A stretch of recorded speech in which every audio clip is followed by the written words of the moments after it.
D4. D5. D5. Right, so again, E3 blocks the bishop, right? So be mindful when you want to push E3 at the second move for white. It's not Knight that. C6. Knight C6. Yeah, you could. Knight C3. Knight C3. Okay. I would have pinned the knight though. I think you can. I think you could just play bishop, just B5, pinning the knight on C6 to the king. I think that might be an idea. Say it again. Oh, let me just try to find myself a bit. Knight F6, developing, not a bad, never a bad idea to develop. Go. Knight F3. Knight F3, okay. Bishop F5. Bishop F5, good, you developed. Bishop D3. Opposing the bishop on F5, so nothing wrong with that. E6. E6, okay, freeing up the other bishop. Say it. You can come in, please, if you want. Sit down. You might be at that room or that room. They said castle. Castle short. Okay. Castle short. Come on. Guys, you gotta sit down if you're not analyze. We do after this guy. Say it again. Bishop G4. Bishop G4. So black now is moving twice a piece that was already developed. And frankly, you're supposed to play the bishop on F8 somewhere. So you got to get that bishop developed rather than moving again a piece which you played to do a pin. I mean, okay, a pin is a pin, but... why I did it. Because then I noticed that the bishop take my bishop. The bishop doesn't take Yeah, but you could have taken the bishop yourself first. So you could have played, for instance, bishop then takes he- D3. Because then he can literally take the pawn and the all the Yeah, queen. but that's exactly what I say. You take on D3 first yourself. Anyway, I sort of understand what you're saying, but I don't think it's the best stuff for black to play here. Well, anyway, he doesn't. The bishop. I don't think. So what did he play? I don't think he ever even moved to the. So what did he play after your bishop G4 pinning the knight to the queen? Sit down, Luca. Sit down, man. Stop fiddling with that thing. E4. Yeah. What? E4. Yeah. I told you later on he will move that. But you know what's funny about this move being played now? I know. I understand you want to go for the center, but at the same time, the knight on F3 is pinned, and when you play E4, also the D4 is sort of hanging. It's a sharp situation, but I wouldn't rush into E4 being played right now. I'd rather probably play bishop E2 or H3 rather than E4. It's just an invitation to maybe to early crazy tactics. Let's go. Bishop So what it- E4. Bishop what? E4. Bishop B4, that's not even a pin. I think black should actually be acting on taking on E4 rather. Bishop B4 is not even a pin. And allows white to probably take on D5. Let's see. Next, guys. Come on. Come on. Bishop E3. Bishop what? Bishop E3.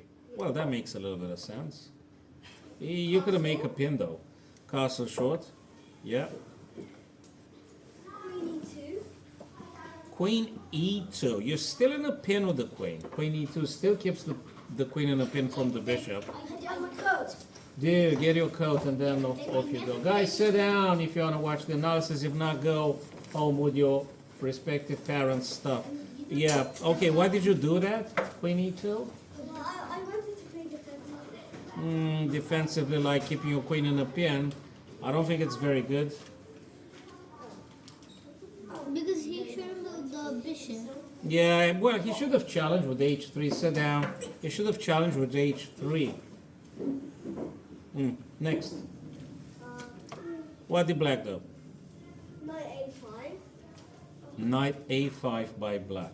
Yeah, I was trying to. What is that even doing? I was trying to attack him. I see, but you don't really attack anything with knight A5 at the minute. Knight on the web is always different. Well, anyway, I wasn't. You don't attack anything with knight A5. You may dream about going to C4, but that's already double defended, so you're going to drop a pawn. It doesn't work knight A5. It's not the most aggressive move. I think you're just simply supposed to take on E4. I moved it. Yeah, but nah, that's not the strongest move. You're supposed to simply play black pawn takes e4. Knight a5, I got my doubts. I'm not convinced at all. Rook d1. Rook d1. Now, as if it wasn't enough, No, you it had was the the... other rook. Right. Still, you're having a pin, massive pin, and you also put the rook on the same diagonal with the queen, and you really can't move the knight. Double pin. Yeah, that's, well, it's not a double pin, it's just a pin, but white is having a lot of weaknesses. You shouldn't have done this, but anyway. Queen d6. Queen d6, that sort of makes sense. I was trying to. Makes sense and not so much makes sense. You know, there's a big problem with the queen d6 now. Do you see it? I mean, I understand you want to connect the rooks. When I say they make sense, I understand you want to connect the rooks. But do you see the perfect punishment for queen d6 whilst the black knight is on f6? I didn't see a bishop move a pawn. No. There is a fork. Do you see the fork? Oh, yeah. There is a fork right there. White is attacking both queen and black knight with a pawn. Do you see it? Did you play it? Did you play it, mister? No. Oh, you should have played. Rook d2. Yeah, what? Sit down, please. White could have played now just simply e5, forking queen and knight. All right? So that's a shame they haven't. Big shame. What did white play instead? I'm curious.